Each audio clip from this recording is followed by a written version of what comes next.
കത്തോലിക്കക്കാരിലും എന്ത് താഴെയാണ് ഇപ്പോൾ പെന്തക്കോസ്തുകാർ. ഇത്രയും വലിയ ഗീർവാണം ഇതേപോലെയുള്ള ക്യാമറയ്ക്ക് മുന്നിലിരുന്ന് പറഞ്ഞിട്ട് അത് പബ്ലിക്കിലേക്ക് തള്ളി വിടുമ്പോൾ മിനിമം ആ ക്യാമറയ്ക്ക് മുന്നിലേലും അതിനുള്ള മാതൃക കാണിക്കാനുള്ള കഴിവില്ലെങ്കിൽ ബൈബിളിൽ ഇല്ലാത്ത നിയമങ്ങൾ വെച്ച് കെട്ടി വിശ്വാസികളെ കഷ്ടപ്പെടുത്തുന്ന ശമൂവേൽ കുട്ടിച്ചായന് പൗലോസ് അപ്പോസ്തലൻ കൃത്യമായിട്ടും പറഞ്ഞിരിക്കുന്ന ഈ കാര്യങ്ങൾ അനുസരിക്കാൻ താല്പര്യമില്ല. എന്തായാലും എന്തുകൊണ്ട് കന്യാസ്ത്രീകൾക്ക് ഈ സാധനങ്ങളൊക്കെ ഉപേക്ഷിക്കുമ്പോൾ മാന്യതയും പെന്തക്കോസ്തുകാർക്ക് അപമാനവും വരുന്നുവെന്ന് ഫേസ്ബുക്കിലൂടെ ഞാനിങ്ങനെ പരതിക്കൊണ്ടിരുന്നപ്പോൾ അസംബ്ലീസ് ഓഫ് ഗോഡ് അല്ലെങ്കിൽ AG ചർച്ചിൻ്റെ കേരളത്തിലെ സൂപ്രണ്ടൻ്റായിട്ടുള്ള TJ സമൂവലിൻ്റെ ഒരു വീഡിയോ ശകലം എൻ്റെ ശ്രദ്ധയിൽപ്പെട്ടു. ആ വീഡിയോ നമുക്കൊന്ന് കണ്ടു നോക്കാം. ഈ പെന്തക്കോസ്തുകാർക്ക് ആഭരണം ധരിക്കാത്തതിനെ സംബന്ധിച്ച് ഇങ്ങനെ ലജ്ജ തോന്നാനുള്ള കാരണം എന്താണ്? ലോകത്തിലെ വിവിധ സാഹചര്യങ്ങൾ നിങ്ങൾ പരിശോധിക്കുക, മതങ്ങളെ നോക്കുക. മതപരമായി സമർപ്പണത്തിന്റെ ഭാഗമായി ആഭരണം ത്യജിക്കുന്നതും ആഡംബര ജീവിതം ധരിക്കുന്നതും ഒരു പ്രധാന കാര്യമായി മനുഷ്യൻ മനസ്സിലാക്കേണ്ടതാണ്. ഇവിടെ പ്രധാനമായും ഒരു സമർപ്പണത്തിൻ്റെയും താഴ്മയുടെയും ഒരു ലക്ഷണമാണ്. അപ്പോൾ ആഭരണവും ആഡംബരവർജനവും എളിമയുടെ ലക്ഷണമാണെന്നാണ് നമ്മുടെ ശമൂവേൽ കുട്ടിച്ചായൻ പറയുന്നത്. പിന്നെ ഈ വീഡിയോയിൽ ഉടനീളം പുള്ളി ഇങ്ങനെ എടുത്തെടുത്ത് പറയുന്നുണ്ട്, നമ്മൾ മതങ്ങളെ നോക്കുക, അത് ഈ പെന്തക്കോസ്ത് ഒരു മതമല്ല ഒരു മാർഗമാണെന്ന് വിശ്വാസികളെ തെറ്റിദ്ധരിപ്പിക്കാനുള്ളൊരു ഉടായിപ്പ് നയമാണ്. എന്തായാലും നമ്മളിവിടുന്ന് പ്രത്യേകം നോട്ട് ചെയ്തോണം, ആഭരണവും ആഡംബരവും നെഹി എന്ന് പറഞ്ഞാൽ നെഹി. ഉദാഹരണത്തിന് കത്തോലിക്ക സഭയിൽ മറ്റ് ഇതര സഭകളിലെ പോലെ ആളുകൾ ആഭരണം ധരിക്കുന്നു, അതൊരു സാധാരണ കാര്യമാണ്. പക്ഷേ കത്തോലിക്ക കുടുംബങ്ങളിലെ അനേകം സ്ത്രീകൾ ക്രിസ്തീയ സേവനത്തിന് വേണ്ടി തങ്ങളെ തന്നെ വേർതിരിച്ച് കന്യാസ്ത്രീകളായി പുറത്തു വന്നു. ധനമുള്ള വീട്ടിൽ നിന്ന് ആഭരണം ധരിച്ചിരുന്ന ആളുകൾ കന്യാസ്ത്രീകളായി വേർതിരിക്കപ്പെടുമ്പോൾ അതിനുശേഷം അവർ ആഭരണം ധരിക്കാറില്ല. എന്താണ് അവർ ആഭരണം ധരിക്കാത്തതിന്റെ കാരണമായി പറഞ്ഞിരിക്കുന്നത് എന്നറിയാമോ? ക്രിസ്തീയ സേവനത്തിന് വേണ്ടിയുള്ള അവരുടെ സമർപ്പണത്തിന്റെയും അവരുടെ ആ എളിമയുള്ള ജീവിതത്തിന്റെയും ഭാഗമാണത്. കൂടാതെ അവർ ക്രിസ്തുവുമായി വിവാഹ നിശ്ചയം ചെയ്യപ്പെട്ടിരിക്കുന്നു, അവർ ക്രിസ്തുവിന്റെ കാന്തയാണ്, അതുകൊണ്ട് ആഭരണം ധരിക്കുന്നില്ല എന്നുള്ളതാണ് അവരുടെ സഭയുടെ വിശദീകരണം.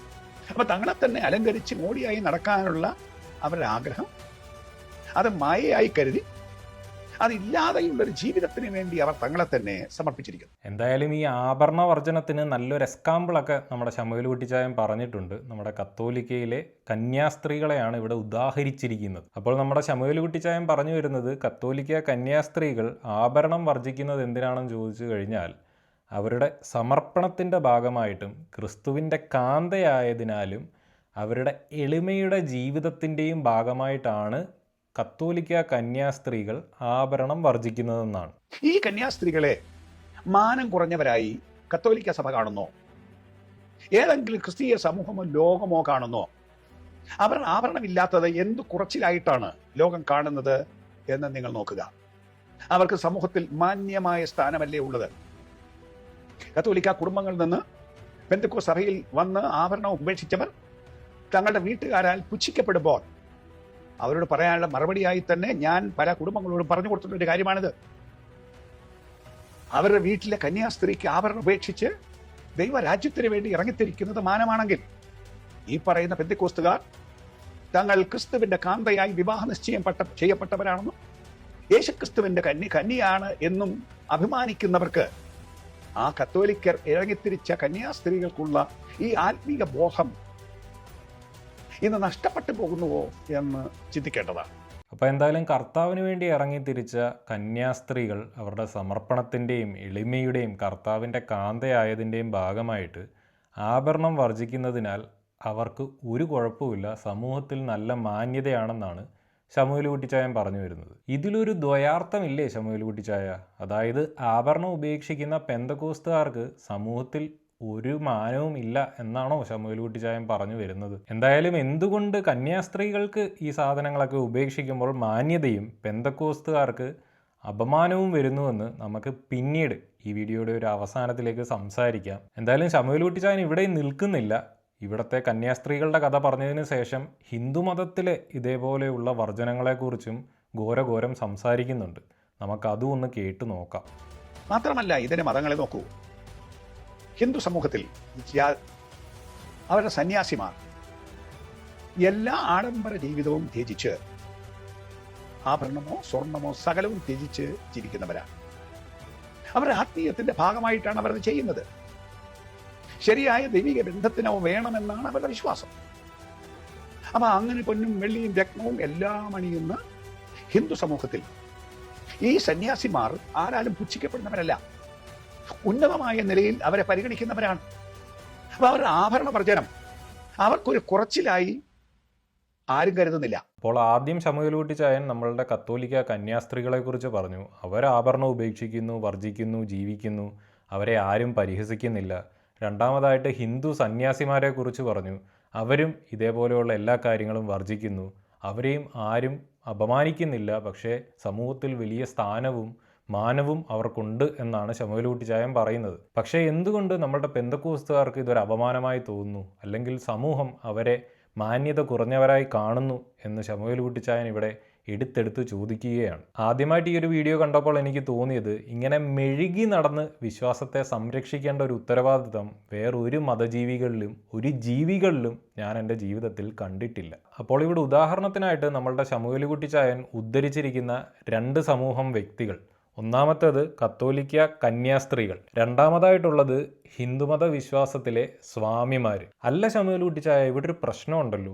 നമ്മൾ ഈ രണ്ടു കൂട്ടം ആൾക്കാരെ നോക്കി കഴിയുമ്പോഴും ഈ മതത്തിലെ സാധാരണ പൊസിഷനിൽ നിൽക്കുന്ന താഴേക്കിടയിലെ ഒരു വിശ്വാസിയല്ല ഈ രണ്ടു കൂട്ടരും. നമുക്ക് വേണമെങ്കിൽ ഈ രണ്ടു കൂട്ടരെയും, അതായത് കത്തോലിക്ക കന്യാസ്ത്രീകളെയും ഈ സ്വാമിമാരെയും രണ്ട് മതത്തിൻ്റെയും ക്ലർജി പൊസിഷനിൽ നമ്മൾക്ക് ഉൾപ്പെടുത്താൻ കഴിയുന്ന രണ്ട് സമൂഹം ആളുകളായിട്ട് കണക്കാക്കാം. ഇനിയും കുറച്ചുകൂടെ സിമ്പിളായിട്ട് പറഞ്ഞു കഴിഞ്ഞാൽ, നമ്മുടെ ശമൂവേൽ കുട്ടിച്ചായനെ പോലെ മതത്തിൻ്റെ പ്രത്യേക സ്ഥാനങ്ങൾ വഹിക്കുന്ന വളരെ പ്രധാനപ്പെട്ട ഒരു സമൂഹം ആളുകൾ, സാധാരണ വിശ്വാസികളേ അല്ല. നമ്മൾ എപ്പോഴാണ് ഒരു ഉദാഹരണം എടുക്കുന്നത്, അതിന് സമാനമായിട്ടുള്ള കാര്യങ്ങൾ ആളുകളെ പറഞ്ഞ് മനസ്സിലാക്കാനായിട്ടാണ് നമ്മൾ ഒരു ഉദാഹരണം പറഞ്ഞ് സംസാരിക്കുന്നത്.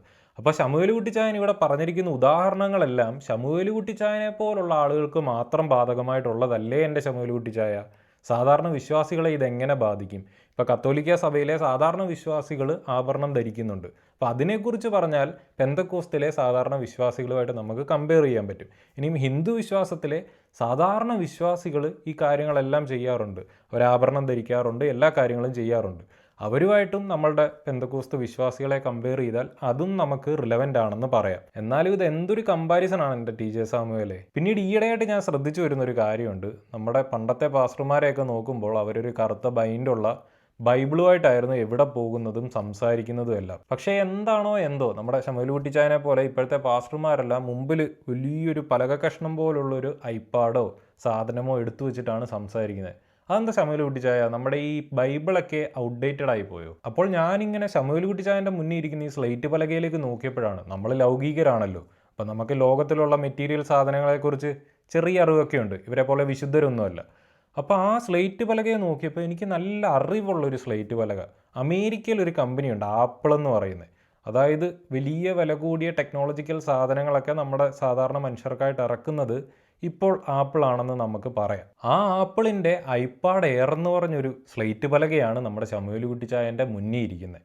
ഇതിൻ്റെ ബേസിക് പ്രൈസ്, അതായത് ഏറ്റവും കുറഞ്ഞ മോഡലിൻ്റെ വില എന്ന് പറയുന്നത് 75,000 രൂപയോളമാണ്. ഇനിയും ഇതിൻ്റെ ഏറ്റവും ടോപ്പ് വേരിയൻ്റ് എന്ന് പറയുന്നത് 1,17,000 രൂപയ്ക്ക് മുകളിലാണ്. അപ്പോൾ ഇതൊന്നും ആഡംബരമല്ലയോ എൻ്റെ ശമൂവേൽ കുട്ടിയെ? അതായത് പണ്ടൊക്കെ ബൈബിളും ഉപയോഗിച്ച് സുവിശേഷം പറഞ്ഞുകൊണ്ട് നടന്ന പാസ്റ്റർമാരിൽ നിന്നും ഇപ്പോൾ ലക്ഷങ്ങളുടെ ഐപാഡ് കൊണ്ടേ സുവിശേഷം പറയാൻ കഴിയൂ എന്നാണോ ശമൂവേൽ കുട്ടിച്ചായൻ പറഞ്ഞു വരുന്നത്? ഈ ഐപാഡിലേക്ക് നോക്കി കഴിഞ്ഞതിന് ശേഷമാണ് നമ്മുടെ ശമൂവേൽ കുട്ടിച്ചായൻ ധരിച്ചിരിക്കുന്ന വസ്ത്രത്തിലേക്ക് എൻ്റെ കണ്ണൊന്ന് മിന്നായം പോലൊന്ന് പോയത്. നല്ല പളുപളുത്ത കുപ്പായമല്ല, ആ കോട്ടിനൊക്കെ എന്തുമാത്രം വില വരും? ആ വിലയൊന്ന് പറയാൻ ധൈര്യമുണ്ടോ ശമൂവേൽ കുട്ടിച്ചായന്? ഇനി ആ ഇട്ടിരിക്കുന്ന ഷർട്ട് നല്ല വെളുത്ത് തുടുത്ത് പളുപളുത്ത കുപ്പായം, ആ കുപ്പായത്തിന് എന്തുമാത്രം വില വരും? ഇത് പറയുമ്പോൾ ലേലത്തിലെ നമ്മുടെ സോമൻ്റെ ഡയലോഗാണ് എനിക്ക് ഓർമ്മ വരുന്നത്. പളുപളുത്ത കുപ്പായം ഇട്ട് കോണ്ടാസ കാറിൽ, അന്ന് കോണ്ടാസ വലുതായിരുന്നു, ഇന്ന് ശമൂവേൽ കുട്ടിച്ചായൻ്റെയൊക്കെ കാർ ഏതാണെന്ന് ചോദിച്ച് കഴിഞ്ഞാൽ ആഡംബരത്തിൻ്റെയൊക്കെ അവസാന വാക്കെന്നൊക്കെ പറയേണ്ടി വരും. അപ്പോൾ എന്തായാലും ആ കുപ്പായമൊക്കെ എത്രൻ്റെയാണെന്ന് എനിക്കറിയില്ല. ശമൂവേൽ കുട്ടിച്ചായൻ തന്നെ ഒരു വിശദീകരണം തരും എന്ന് നമുക്ക് പ്രതീക്ഷിക്കാം. അപ്പോൾ എന്തുകൊണ്ടാണ് പെന്തക്കോസ്തുകാർ ആഭരണം ഉപേക്ഷിച്ചാലും ഒരു മാന്യതയും ഇല്ലാത്തതെന്ന് ഇതിൽ നിന്ന് മനസ്സിലായി കാണും. ഇവരുടെ പ്രസംഗം ഒരു വഴിക്കും പ്രവൃത്തി മറ്റൊരു വഴിക്കും. ഇങ്ങനെയുള്ള നാണം കെട്ടവരെയൊക്കെ എങ്ങനെ മാനിക്കാനാണ് എൻ്റെ ശമൂവേൽ കുട്ടിച്ചായ? പറയുന്ന വാക്കിനൊക്കെ ഒരു വില വേണ്ടേ? ഇത്രയും വലിയ ഗീർവാണം ഇതേപോലെയുള്ള ക്യാമറയ്ക്ക് മുന്നിലിരുന്ന് പറഞ്ഞിട്ട് അത് പബ്ലിക്കിലേക്ക് തള്ളി വിടുമ്പോൾ മിനിമം ആ ക്യാമറയ്ക്ക് മുന്നിലേലും അതിനുള്ള മാതൃക കാണിക്കാനുള്ള കഴിവില്ലെങ്കിൽ ഇമാതിരി ഗീർവാണം വിടാതിരിക്കുക. ഇവരെ പോലെയുള്ള നാണം കെട്ട പാസ്റ്റർമാരുടെ സ്ഥിരം തൊഴിലാണിത്. ബൈബിളിൽ ഇല്ലാത്തതായിട്ടുള്ള പരീശന്മാരുടെ കാർക്കശ നിയമങ്ങൾ ഇവരെവിടുന്നോ ഏറിൽ നിന്നെടുത്തിട്ട് വിശ്വാസികളുടെ മുതുകിലേക്ക് ഇട്ടുകൊടുക്കും. പക്ഷേ ഇവരുണ്ടാക്കിയ നിയമങ്ങളൊന്നും ഇവർക്ക് ബാധകമല്ല. വിശ്വാസികളെ എളിമ പഠിപ്പിക്കാൻ നടക്കുന്ന ഇവരെ നോക്കിക്കഴിഞ്ഞാൽ ഏറ്റവും കൂടിയ കാറ്, ഏറ്റവും കൂടിയ വസ്ത്രങ്ങൾ, ഏറ്റവും കൂടിയ ബെൽറ്റ്, ഏറ്റവും കൂടിയ ഷൂസ്, ഏറ്റവും കൂടിയ ചെരുപ്പ്, ഏറ്റവും കൂടിയ വാച്ച്, ഇതെല്ലാം ഇവർ ധരിക്കും. പക്ഷേ വിശ്വാസി പ്ലാസ്റ്റിക്കിൻ്റെ ഒരു കമ്മലിട്ട് കഴിഞ്ഞാൽ അത് പാപമായി, ആഡംബരമായി, ലോകമോഹമായി. ഈ വീഡിയോ കാണുന്ന ശമൂവേൽ കുട്ടിച്ചായനെ അറിയാവുന്ന ആരെങ്കിലും ഉണ്ടെങ്കിൽ ശമൂവേൽ കുട്ടിച്ചായൻ ഇപ്പം ഉപയോഗിക്കുന്ന വണ്ടി ഏതാണെന്നും വീടിൻ്റെ വിസ്തീർണവും ഒക്കെ ഒന്ന് വിവരിച്ച് തന്നാൽ നന്നായിരിക്കും. ഇനിയും അതുമാത്രമല്ലാതെ ഇവർ വിശ്വാസികളുടെ മക്കളെല്ലാം മിഷനറി പ്രവർത്തനത്തിനായിട്ട് ഏതെങ്കിലും ഗുദാവിൽ പോകാനായി പ്രോത്സാഹിപ്പിക്കും.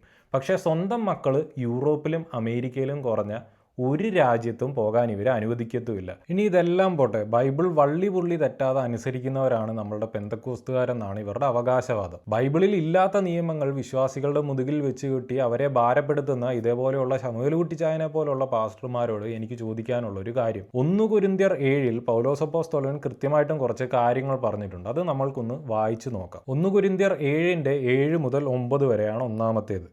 സകല മനുഷ്യരും എന്നെപ്പോലെ ആയിരിക്കണം എന്ന് ഞാൻ ഇച്ഛിക്കുന്നു. എങ്കിലും ഒരുവന് ഇങ്ങനെയും ഒരുവന് അങ്ങനെയും താന്താൻ്റെ കൃപാവരം ദൈവം നൽകിയിരിക്കുന്നു. വിവാഹം കഴിയാത്തവരോടും വിധവമാരോടും അവർ എന്നെപ്പോലെ പാർത്തുകൊണ്ടാൽ അവർക്ക് കൊള്ളാം എന്ന് ഞാൻ പറയുന്നു. ജിതേന്ദ്രിയത്വമില്ലെങ്കിലോ അവർ വിവാഹം ചെയ്യട്ടെ. അഴലുന്നതിനേക്കാൾ വിവാഹം ചെയ്യുന്നത് നല്ലത്.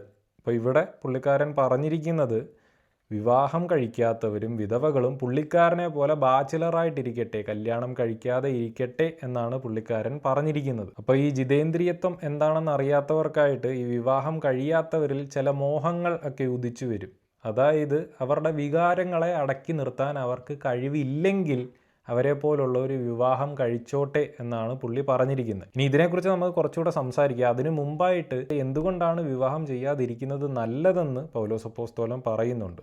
ഇതേ അധ്യായത്തിൻ്റെ 32 മുതൽ 35 വരെയാണത്. നിങ്ങൾ ചിന്താകുലമില്ലാത്തവരായിരിക്കണം എന്ന് ഞാൻ ഇച്ഛിക്കുന്നു. വിവാഹം ചെയ്യാത്തവൻ കർത്താവിനെ എങ്ങനെ പ്രസാദിപ്പിക്കും എന്ന് വെച്ച് കർത്താവിനുള്ളത് ചിന്തിക്കുന്നു. വിവാഹം ചെയ്തവൻ ഭാര്യയെ എങ്ങനെ പ്രസാദിപ്പിക്കും എന്ന് വെച്ച് ലോകത്തിനുള്ളത് ചിന്തിക്കുന്നു. അതുപോലെ ഭാര്യയായവൾക്കും കന്യകയ്ക്കും തമ്മിൽ വ്യത്യാസമുണ്ട്. വിവാഹം കഴിയാത്തവൾ ശരീരത്തിലും ആത്മാവിലും വിശുദ്ധയാകേണ്ടതിന് കർത്താവിനുള്ളത് ചിന്തിക്കുന്നു. വിവാഹം കഴിഞ്ഞവൾ ഭർത്താവിനെ എങ്ങനെ പ്രസാദിപ്പിക്കും എന്ന് വെച്ച് ലോകത്തിനുള്ളത് ചിന്തിക്കുന്നു. അതുകൊണ്ടാണ് നമ്മുടെ കന്യാസ്ത്രീമാർ വിവാഹം കഴിക്കാതിരിക്കുന്നത്. ശമൂവേൽ കുട്ടിച്ചായൻ ഈ പ്രധാനപ്പെട്ട കാര്യം വിട്ടിട്ട് പക്ഷേ ആഭരണത്തിൻ്റെ കഥ മാത്രം അവിടെ സംസാരിച്ചു.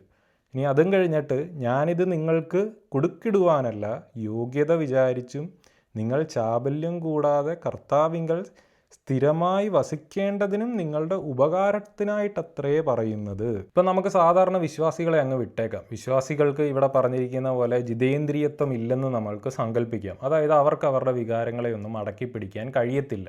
ഇപ്പോൾ ശമൂവേൽ കുട്ടിച്ചായൻ ഇവിടെ എക്സാമ്പിൾ പറഞ്ഞിട്ടുള്ള സന്യാസികൾ, ഹിന്ദുമതത്തിലെ സന്യാസികളാണെങ്കിലും അല്ലെങ്കിൽ ക്രിസ്തുമതത്തിലെ കത്തോലിക്ക സഭയിലെ കന്യാസ്ത്രീകളാണെങ്കിലും അല്ലെങ്കിൽ അവിടുത്തെ ബാക്കി അച്ഛന്മാരാണെങ്കിലും വിവാഹം കഴിക്കാറില്ല.